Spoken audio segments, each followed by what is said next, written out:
she had a tremble about her. The kind of tremble that you feel when you place a hand on someone's shoulder.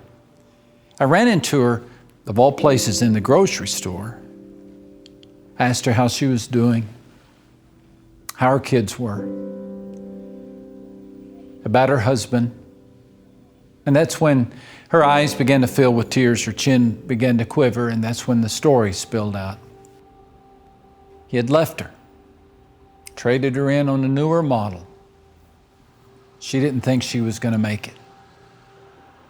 And so the produce section became a sanctuary of sorts, and I prayed for her. And I placed my hand on her shoulder and I said, you're going to get through this. It won't be painless, won't be quick.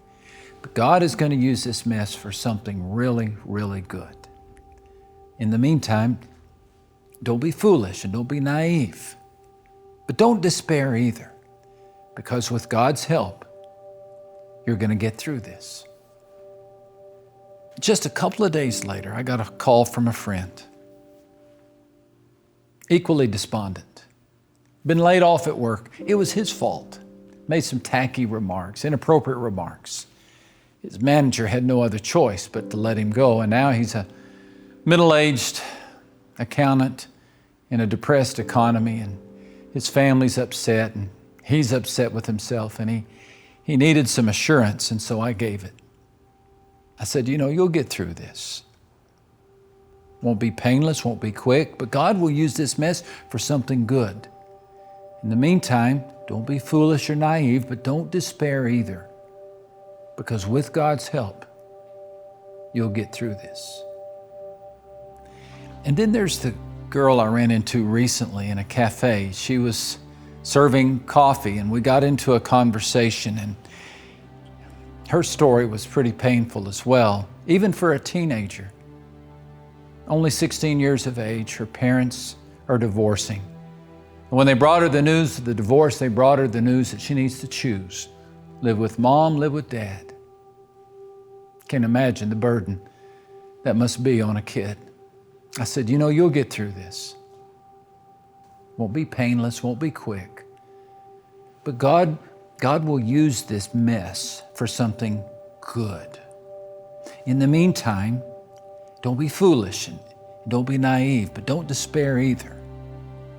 Because with God's help, you'll get through this. Where do we get such a promise? Where do we find such hope?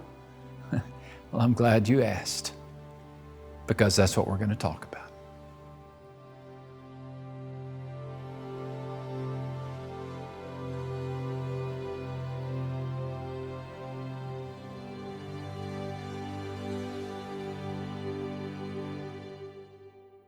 Well, life comes with challenges. If you've got a pulse, then you've got a few problems. It's just part of life. We're either coming out of a crisis, in the middle of a crisis, or headed toward a crisis. But we don't have to face these challenges alone.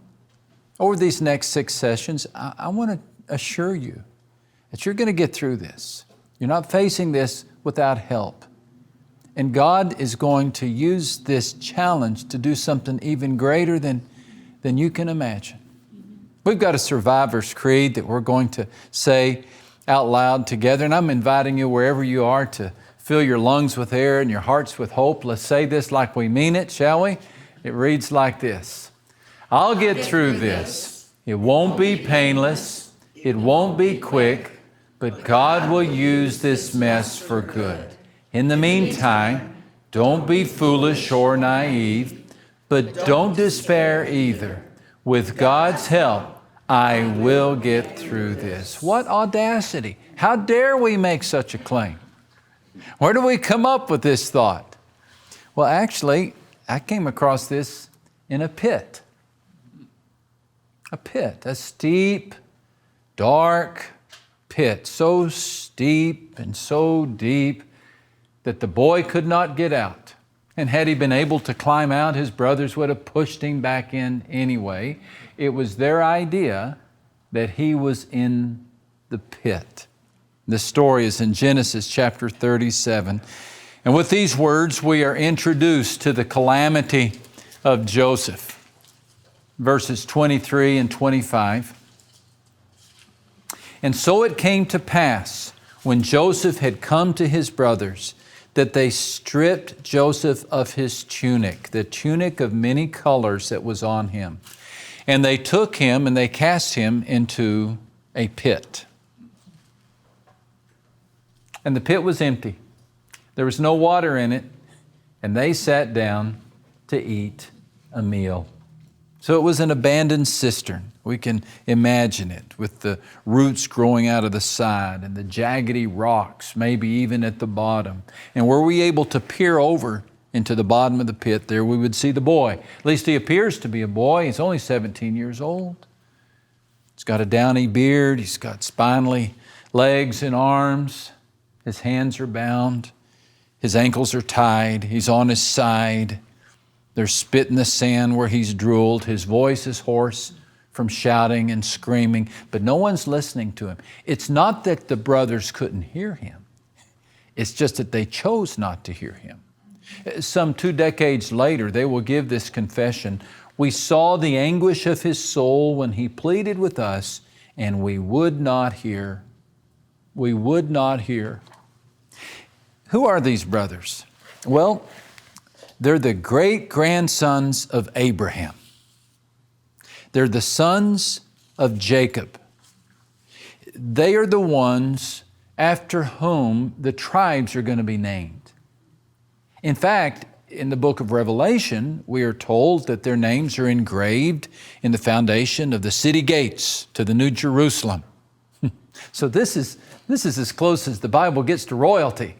These are the Kennedys of their day. This is a famous family. But this day, this is a family in crisis. This is the Bronze Age version of a dysfunctional family. They could have their own reality TV show, for crying out loud.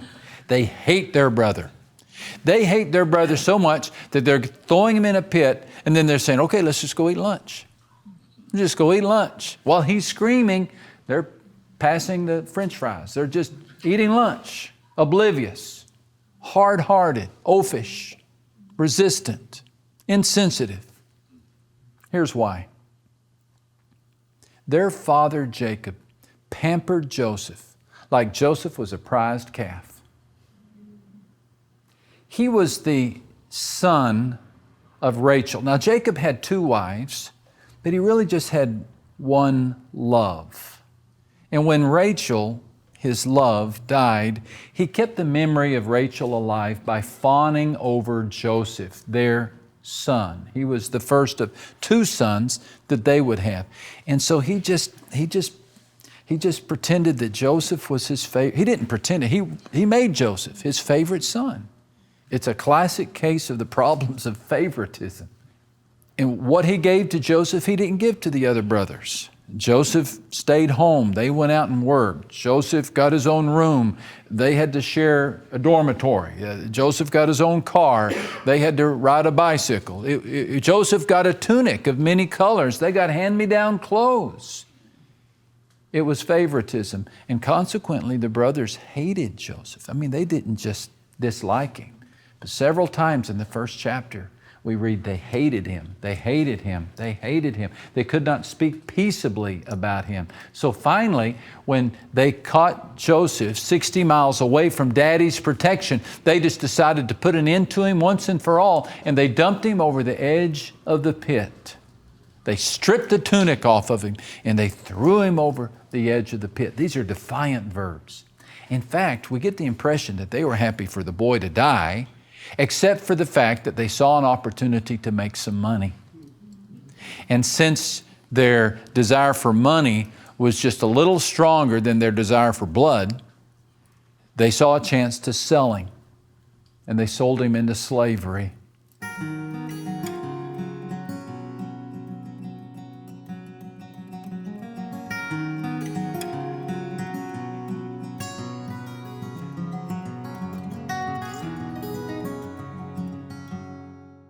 Now, Joseph didn't see this assault coming. He didn't wake up that morning and think, I better put on my padded clothing because this is the day I get dumped in a pit. This attack caught him off guard, and so did yours. It always does. It catches us off guard. Now, Joseph's attack came in the form of a cistern. Yours came in the form of a diagnosis or a traumatic injury or a foster home. Joseph was thrown into the pit and abandoned. Maybe you were, thrown into the unemployment line and forgotten. Thrown into divorce court and betrayed, or even thrown into a bed and abused. Joseph is not the first and he's not the last to have a story that begins in a pit. And maybe that's where you are. Maybe if you were to describe your situation right now, you would say, I'm just at the bottom of a hole. And as you look, you don't see any easy exit. You think the walls are steep. You don't know how you'll get out. I'm sure Joseph felt the same. You see, Joseph's story got worse before it got better. The abandonment led to enslavement, entrapment, and imprisonment. He was sucker punched. He was sold out. He was mistreated. Time and time again, people made promises to him that they didn't keep. They offered gifts only to take them back. If hurt were a swampland, Joseph was sentenced to life in the Everglades. Yet Joseph never gave up. He never gave up. There are many people who have challenges come into their lives, many people in the Bible who face challenges. And yet the story of Joseph stands out because here's a guy who never got bitter. He never let his anger metastasize into hatred. He never let his heart get hard. There was something about Joseph's story that enabled him not just to survive, but also to thrive. You've noticed this, that every stage of his life, Joseph was promoted to the top of the class. Yeah, he's sold into slavery, but then he's put over Potiphar's household. Yeah, he's thrown into the prison, but next thing we know, he's in charge of the prison. Yeah, he's taken in front of Pharaoh, and Pharaoh says, hey, you're going to be my prime minister. And by the end of his life, Joseph, this boy in the pit, is the prince in the palace, and he's over the distribution of food in one of the most difficult times in human history. It's not hyperbole to state that Joseph saved his generation from starvation. How would you like that on your resume? Joseph, Prince of Egypt, graduate of the University of Hard Knocks, saved the world. Pretty impressive for a kid whose story that begins down in the pit. So how did he do this? How did he do this? Well, we don't have to speculate. He gave us the answer. Many years later, when the roles have been reversed, and the brothers are the ones in trouble, and Joseph is the one in charge. The brothers come to Joseph pleading for mercy because they're afraid that they are going to end up in a pit of Joseph's making. But Joseph tells them this. He says, as for you, you meant evil against me, but God meant it for good in order to bring about this present result, to preserve many people alive. You meant evil against me, but God meant it for good. Now, that word meant, you meant evil against me, but God meant it for good. This is a word that comes out of the Hebrew language that means to weave something. If you were to weave a tapestry, you might use this verb. Joseph says, okay, you came weaving evil, taking the threads of evil and weaving them together. But God took those same threads and rewove it into a tapestry of something good. You brought evil into my life, but God rewove it into something good. Satan is the source of this evil, and his logic is simple. If he can destroy the family of Abraham, well, he can destroy the lineage of Jesus Christ. And so he comes in weaving evil. He wants to destroy the family of Abraham, the sons of Jacob. But God takes the very actions of evil, reweaves them in such a fashion that He promotes one of the sons of Jacob to be prime minister, so that the family is not destroyed. Just the opposite. They are placed in a protective place in Egypt with their brother on the throne. Who would have thought? What you intended as evil, Joseph said, God used for good to protect all of these people.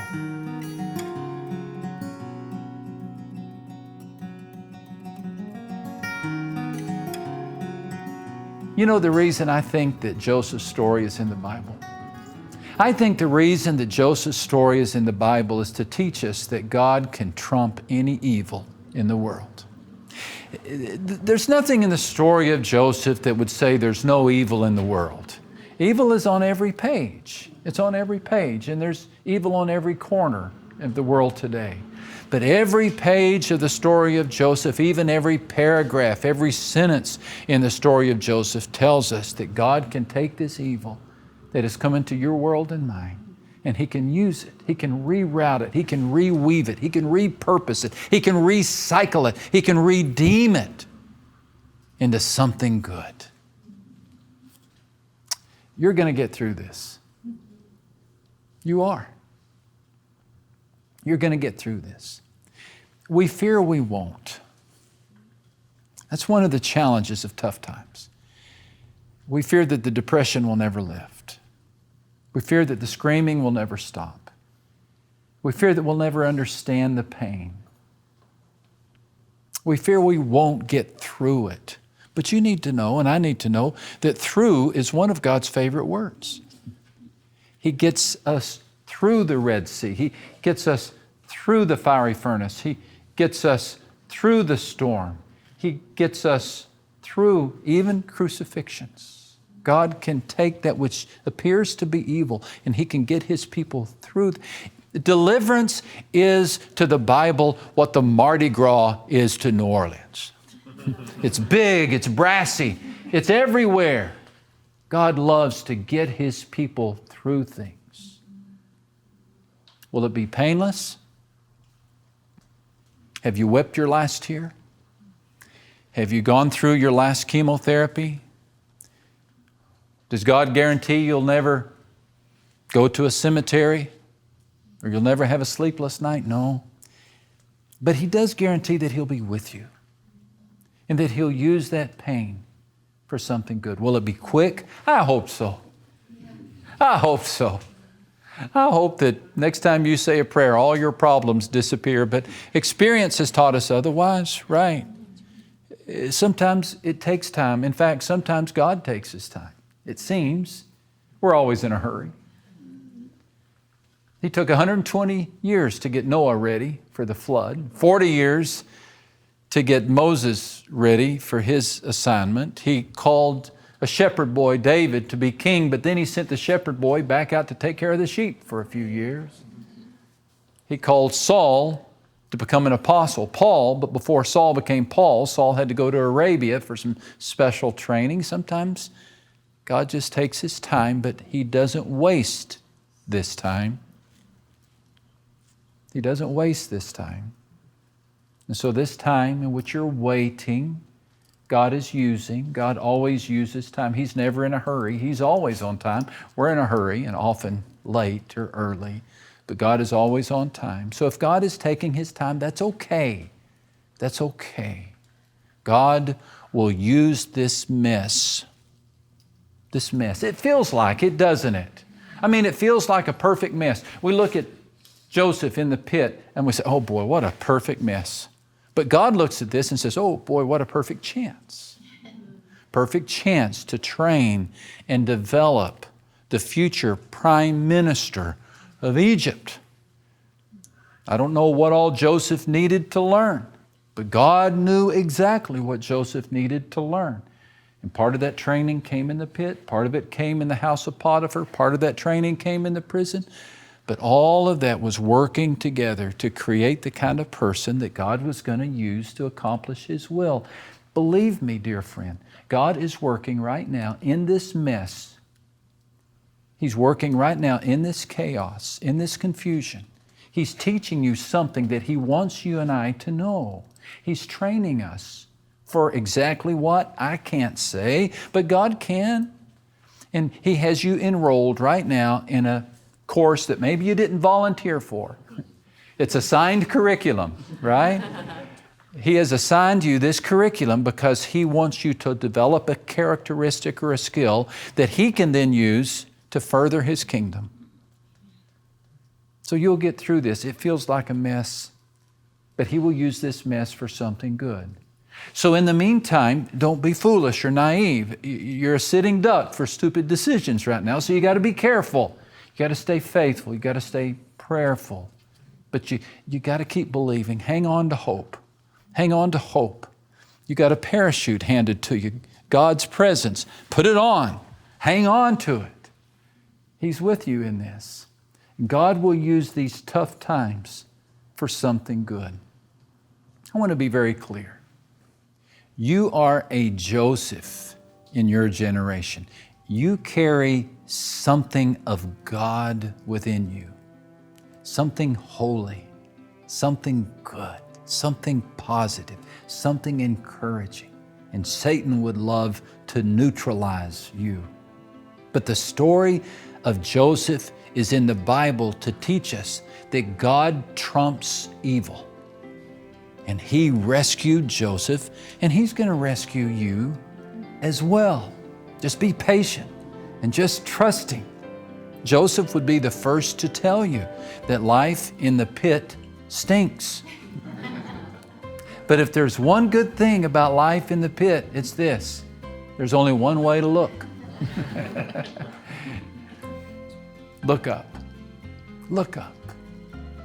And the same God who reached in to help Joseph is the God who's going to reach in and help you.